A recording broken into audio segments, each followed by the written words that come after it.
Hello, welcome to our blog story of my life with Arksha. কেমন আছেন আপনারা সবাই? আশা করছি আপনারা সবাই খুব ভালো আছেন। আবারও আমি চলে এসেছি আজকে আপনাদের জন্য একটা নতুন রান্না নিয়ে। এই থালিটাকে শুধুই আলু সেদ্ধ, ডাল সেদ্ধ, ডিম সেদ্ধ বললে চলবে না, কারণ এই থালিটার অপর নাম হচ্ছে বাঙালিদের ইমোশন। আজকে আমার বেশ আলসেমি লাগছিল, তাই ভাবলাম শর্টকাটে কি করা যেতে পারে। আপনারা তো জানেন আমি একটু শর্টকাট প্রেমী, তার পাশাপাশি টেস্টি খাবার খেতেও ভালোবাসি। তাই আর দেরি না করে রান্না করা স্টার্ট করে ফেললাম। সবার আগে ভাত বসিয়ে দিলাম। ভাত প্রায় 15 মিনিটের মধ্যে হয়ে এসছে। ভাতের ফ্যান ঝরিয়ে একদিকে রেখে দিলাম, আর একদিকে প্রিপারেশন শুরু করলাম আলু সেদ্ধ এবং ডিম সেদ্ধ। আলু সেদ্ধর জন্য আমি দুটো আলু নিয়েছি, একটা বড় একটা ছোট, আর একখানা ডিম নিয়েছি। আমি একাই আজকে খাবো, তাই অল্পই রান্না করছি। একটা ডিম সেদ্ধ হচ্ছে, আর একদিকে আলু সেদ্ধর প্রিপারেশন স্টার্ট হয়ে গেছে। কুকারের মধ্যে ছোট ছোট করে কেটে রাখা আলুগুলো আমি দিয়ে দিচ্ছি। জল দিয়ে দেবো, পরিমাণ মতো জল দেব। তারপর কুকারটা লাগিয়ে দিয়ে আমরা ইন্ডাকশনের উপর দিয়ে দেবো। প্রায় 4-5টা সিটি দিয়ে নামিয়ে নেব কুকারটা।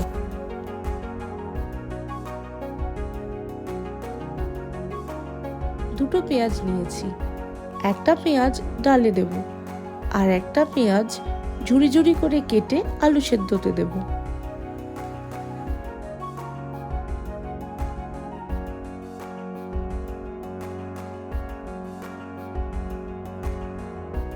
এবার আমরা আদা কেটে নেব, ছোট ছোট করে কুচিয়ে নেব, ঠিক এইভাবে। বেশ কটা রসুন ঝিরিঝিরি করে কুচিয়ে নেব। দুটো লঙ্কাও ছোট ছোট করে কুচিয়ে নেব। একটা টমেটো কেটে নেব।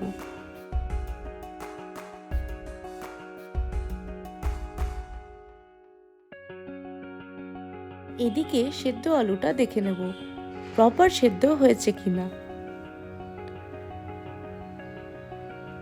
এইভাবে একটা কাঁটা চামচের সাহায্যে আমি চেক করে নিলাম যে পুরো আলুটা সেদ্ধ হয়েছে কিনা।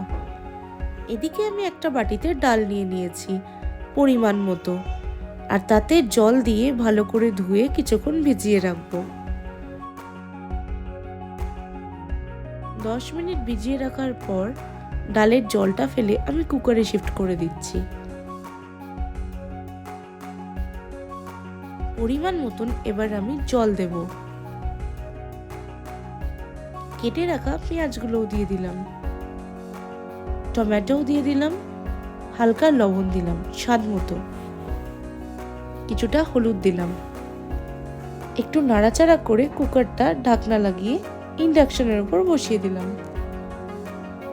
আর এদিকে সেদ্ধ করা আলুগুলো একটা বাটিতে ট্রান্সফার করে তার উপরে লবণ, পেঁয়াজ এবং কুচনো লঙ্কাগুলো দিয়ে দিলাম। তারপর দিলাম একটু ফরচুনের কচ্চি ঘনি অয়েল। হাতের সাহায্যে এবার সেদ্ধ আলুগুলো আমরা মেখে নেব। আমাদের আলু ভাতে রেডি। এবার সেদ্ধ ডিমটার খোসা ছাড়িয়ে নেব।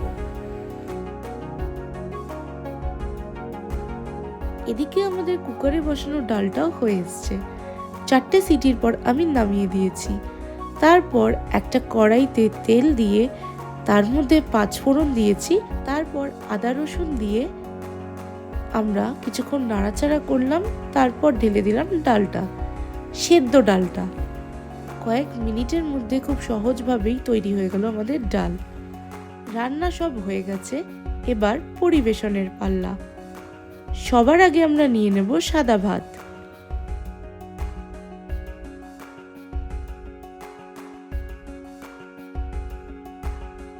একটা কাচের বাটির সাহায্যে আমরা ভাতটা পরিবেশন করলাম। জাস্ট দেখুন কি সুন্দর সেট হয়েছে। এখন আমরা ডালটা পরিবেশন করছি। ডাল খুব সহজভাবেই আজকে আমরা তৈরি করলাম এবং খুব কম উপকরণে। আর বিশ্বাস করুন এই ডালটা খেতেও খুব টেস্টি হয়। এবার আমরা আলু সেদ্ধ নিয়ে নিচ্ছি, ডিম সেদ্ধও নিচ্ছি, আর তার পাশাপাশি নিচ্ছি কেটে রাখা কয়েকটা পেঁয়াজের টুকরো। আর সব থেকে ইম্পর্টেন্ট হচ্ছে কাঁচা লঙ্কা। আজকের খাবারের প্রাণ হচ্ছে ভাতে ঘি এবং আলু সেদ্ধতে সর্ষের তেল। এই দুটো জিনিস ছাড়া বাঙালি খাবার সম্পূর্ণ হয় না। আজকের আমাদের লাঞ্চ রেডি হয়ে গেছে। আমার তো খুব ভালো লেগেছে, আপনারাও বাড়িতে ট্রাই করে আমাকে জানাবেন। আজকের মতন আমাদের এই ব্লগটা এই পর্যন্তই। আবার দেখা হবে আগামী ব্লগে। যদি আমাদের ব্লগটা ভালো লাগে তাহলে লাইক, শেয়ার আর সাবস্ক্রাইব করতে ভুলবেন না। টিল দেন ভালো থাকুন, নিজের খেয়াল রাখুন আর স্টোরি অফ মাই লাইফ দেখতে থাকুন।